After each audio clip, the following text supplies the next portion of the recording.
Hello guys, welcome back to the channel and hello standard with the update of the new Atraxa decks. As you have observed in the recent tournament results online and several face-to-face events and tournaments, we saw that Atraxa, the newest version of Atraxa, as you can also see here in this deck, the Grand Unifier, has become one of the powerhouse top tier decks in the metagame of this format.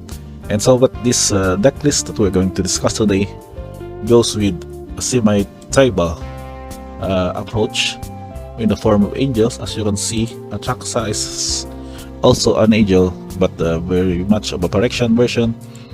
And so we can see here that it is still possible to go with this tribal build, a sort of a mid-range deck. And I found this list as one of the reference, and I usually submitted decks on MTG Goldfish, so I call this one as a 4-color angels, but basically I think you can see it as sort of the 5 colors. Let us check the card composition in this list. We have 2 artifacts, 3 enchantments with Leyland's Binding, 1 the Emperor for the Planeswalkers, also 2 copies, 4 sorcery, 7 creatures, and 6 instants, along with 26 lands to compose the main deck. So what we go with, as we start with this angel, the 2-drop, probably the one of the core components of the tribal angels deck, not only in standard but also in pioneer. We see here Giada, Phantom Hope. So Giada is 2-drop 2/2 with flying vigilance that can add mana, white mana that can be used to cast an angel spell. So what the good thing here is that it can also give out bonus to other angels control that enters the battlefield with an additional +1 counter on it for each angel you already control. So curving it out with Giada can also curve out pretty well later on with some of your other angels in the deck, along with also with Atraxa as your final, or I mean the topmost drop of the angels tribal deck. So along with it, we also have cards to support this reanimation approach. We have Raffine's Informant, so it's 2 to cast 2/1 with a connive ability, so you can basically discard Atraxa here and also get to have the Diregraph Rebirth, return it back into the battlefield. So along with that recursion approach, we also have All Bloodstein as another option, wherein whenever it enters the battlefield, it is a 3 to cast 1/4. You can mill out the card, or at the beginning of upkeep can also will be done to mill out this card. So if a land card is milled this way, create a treasure token. If a creature card is milled, you can create a 1/1 green insect creature token. So if a non-creature is non-land is milled, you will create a blood token. So either of these card advantage generations done by the Old Redstein can then later be used to fill out the role of your Diregraph Rebirth for this. So if you go with the hard cast mode, you can also go with the late game with form of Serra Paragon, wherein you can have some shenanigans of your permanent spell with mana value 2 or less from graveyard, or wherein they can be cast again during your turn on only once, but the bonus here is that a very good card advantage, much more with the synergy with Old Redstein milling out your top card of your deck. So along with it, we also have Steel Setup, also another support angel tribe the setup, in which you can go 3 to cast 5/4, 3/3, or for its prototype, or go hard cast with a 6 to cast 5/4 flying creature, and also give out these abilities to your choice of flying, vigilance, lifelink to another creature or any target creature you control.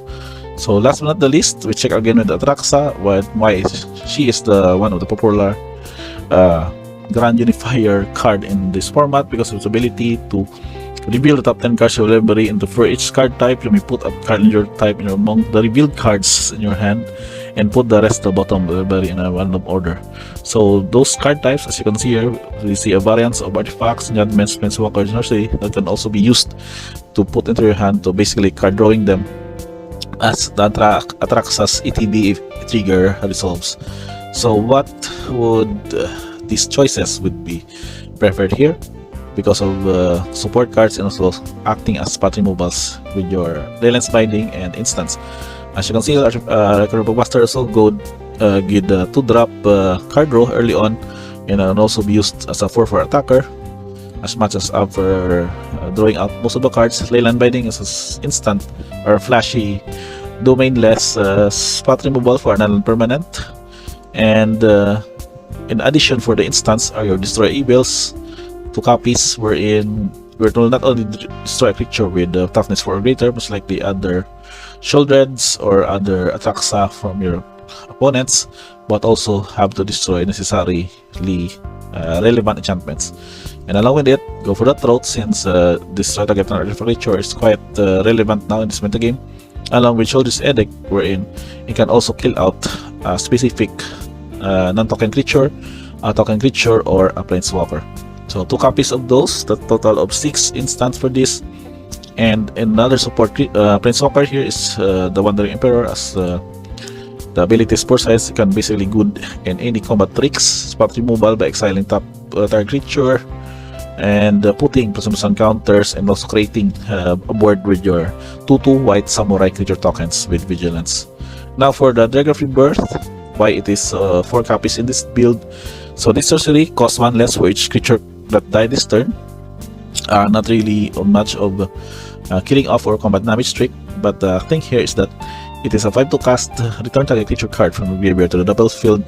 And the good thing is that even if it's milled out or casting after the first resolution of the spell, you can also pay 7 for its flashback cost to do this recursion effect again on a later turn. So that's basically 2 effects for 1 card. That's very good card advantage, especially in the late game, as more of the card draws or top decks mode are being done as to what you would want to grind out your opponents.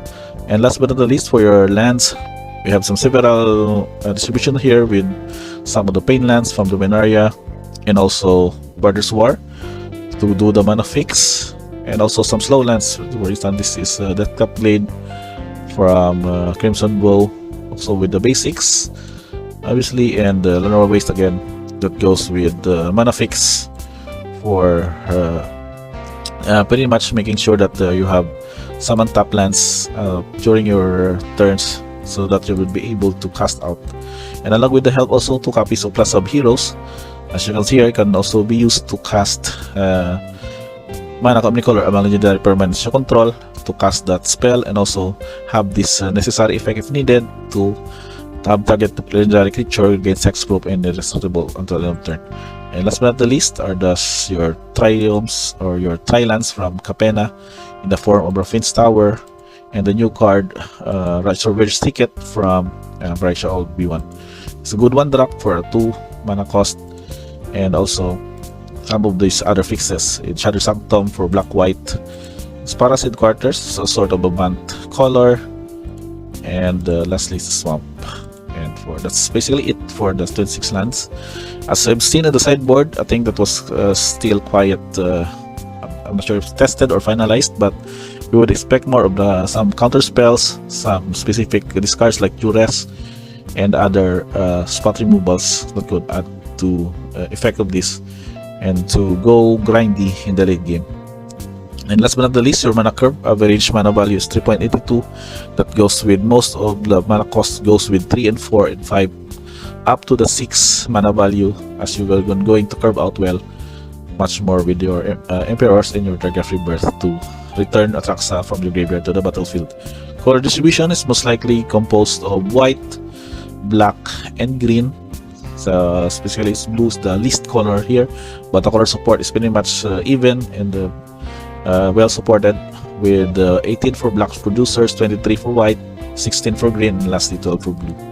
And last but not the least, your tokens. We only have 5 tokens here in form of Blood token, Insect token, Pilot for Buster, and Samurai for the Emperor, and Treasure token to produce your necessary ramp as from the Aldradstein effect. And that's basically it for this 4-color Angels Tribal sort of a reanimation Atraxa deck. It can be a good suggestion for your standard grind in MTGO or MTG Arena. If you have experienced a similar deck or have tried this list before, let me know in the comments below what your observations are and what would be your possible changes here that we will have most likely here in the instance, or you can go wide with the Leyline's Binding or 2 other changes in our creature lineup. So that's basically it, guys. That is your newest standard deck tech here with Atraxa OLB1 4-color Angels. And I do hope you like this video. If you do, just click on subscribe and notifications bell on for more deck techs, random buys, unboxing, and also booster pack openings of this channel. Thank you for watching, guys, and see you on the next time.